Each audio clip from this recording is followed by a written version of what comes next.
Hello, नमस्ते, प्रणाम, जय श्री राम। आप सभी का फिर से स्वागत है हमारे चैनल में, जिसका नाम है योग तंत्र। मैं हूँ आपका दोस्त डॉक्टर रमेश और आज एक बहुत ही आवश्यक विषय पर चर्चा करने वाले हैं। आजकल हम लोगों को देखने और सुनने को मिल जाता है कि बच्चे से लेकर बुजुर्ग तक गाली से बात करते हैं।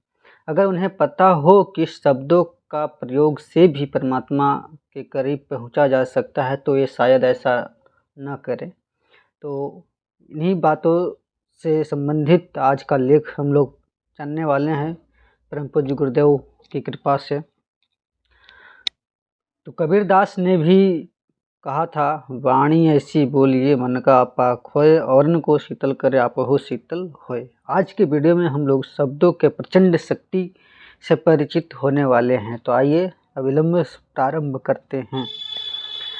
आधुनिक मनोविज्ञान ने यह सिद्ध कर दिया है कि जो शब्द जानकर या अनजाने में अपने मुख से उच्चारण करते हैं वे हमारे जीवन, हमारी आदतों से और व्यवहार से प्रभावित होते हैं। मनुष्य अनजाने में कुछ न कुछ बोलता रहता है, किन्हीं शब्दों का प्रयोग कर बैठता है, कुछ कह देता है, पर हम यह नहीं समझते कि हमारी इन शब्दों में जीवन को बनाने या बिगाड़ने की शक्ति छिपी हुई है। शब्दों के दो रूप हो सकते हैं, शुभ और सात्विक शब्द, जैसे महाशय, देवियों, महाराज, बंधुवर, महात्मा, प्रियवर, राम, कृष्ण, हरि, ओम इत्यादि। दूसरे और अशुभ और कुत्सित शब्द, जैसे दुष्ट, राक्षस, पापात्मा, बदमाश, शरारती तथा असंख्य गालियाँ।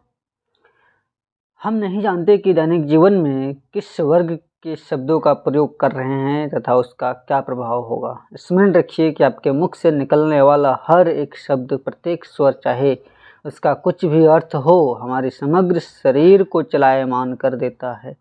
हमारी सूक्ष्म नाड़ियाँ झंकृत हो उठती है, हमारे मुखमंडल के अवयव विशेष रूप से तनते हैं या ढीले पड़ते हैं, हमारे ओष्ठ हिलते हैं तथा हमारे नेत्र, हमारे कपोल, हमारा मुखमंडल विशेष तरह से देदीप्यमान हो जाता है। प्रत्येक शब्द के साथ भावों का, नाना अर्थों का एक विपुल संसार जुड़ा हुआ है। जब हम अपना प्रिय शब्द बोलते हैं तो गुप्त रूप से उससे संयुक्त समस्त भाव, विचार, कथाएं और प्रवाह हमारे शरीर में एक बार घूम जाता है और उनमें हमें गुप्त आत्मिक बल मिलता है। जब महात्मा गांधी को गोली लगी तो उनके मुख से हे राम शब्द निकले और ये इन शब्दों के साथ धड़ाम से पृथ्वी पर ढेर हो गए। इन शब्दों का उच्चारण कर गांधी जी ने गुप्त आत्मिक शक्ति का अनुभव किया था। हिंदू सेनाएं महावीर हनुमान की जय बोलकर अनेक युद्ध विजय प्राप्त करती रही हैं। अनेक व्यक्ति शिव का प्रयोग करते हैं, हरे कृष्ण शब्द बोलते हैं, राधा कृष्ण शब्द बोलते हैं। हिंदू देवी देवताओं के नाम बोलकर भारतीय जनता प्राचीन काल से ही शक्ति संग्रह करती चली आई है। सत्यनारायण देगा, गुरु रक्षा करेगा, सत्य श्री अकाल प्रभु देगा आदि आदि अनेक शब्दों हम दैनिक जीवन में प्रयोग करते रहते हैं। प्रत्येक शब्द के साथ संयुक्त विचार गुप्त मन में भर जाते हैं और इन सात्विक शब्दों के उच्चारण से एक शक्तिशाली पवित्र विचारधारा, शुद्ध सात्विक भाव हमारे मन मस्तिष्क जगत में फैल जाते हैं। पूरा मानसिक वातावरण उसी स्वर और विचार से आच्छादित हो जाता है। शरीर का अणु अणु उसी शब्द से कांप उठता है और उसी के अनुसार नए सिरे से ढलने लगता है। आप कोई शब्द पूरे विश्वास से उच्चारण कीजिए और साथ ही दर्पण में अपनी मुखाकृति भी देखिए। उस शब्द के उच्चारण से आपका मुख पर क्या परिवर्तन दिखाई देता है। आप पाएंगे कि उस शब्द के भाव या अर्थ अनुसार ही आपकी आकृति भी बनती या बिगड़ती जा रही है।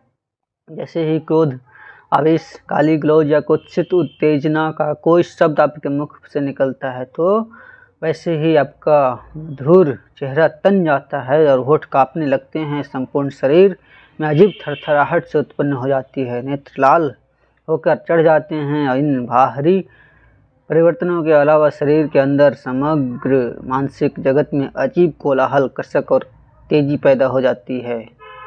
जितनी देर क्रोध के ये कटु शब्द मुख से निकलते रहेंगे उतनी देर तक आंतरिक मानसिक संस्थान में भी सर्वत्र भयंकरता छाई रहेगी।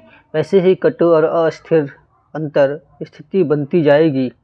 आपका हृदय क्रोधाग्नि में फूकने लगेगा, दिल की धड़कनें बढ़ जाएगी, शरीर की गर्मी, खुश्की और वायु का प्रकोप प्रतीत होगा। देर तक क्रोध के शब्दों का उच्चारण करने से सिर में भारीपन आ जाएगा और कमर दर्द रहने लगेगा। तो हमें चाहिए कि हम भी अपने शब्दों को तोल मोल के बोलें और अच्छे से प्रयोग करें शब्दों का, ताकि समाज में भी हमारा मान प्रतिष्ठा बना रहे। ऐसा कोई भी शब्द मुंह से न निकालें जो कि आपके मान और प्रतिष्ठा को बट्टा लगाए, दाग लगाए। तो आशा है आज से आप लोग संकल्प लेंगे कि शब्दों का प्रयोग अच्छे से करेंगे। मिलते हैं अगले वीडियो में अगले विचारों के साथ। हमारा संकल्प है युग निर्माण योजना सफल हो, सफल हो, सफल हो। जय श्री राम। प्रणाम।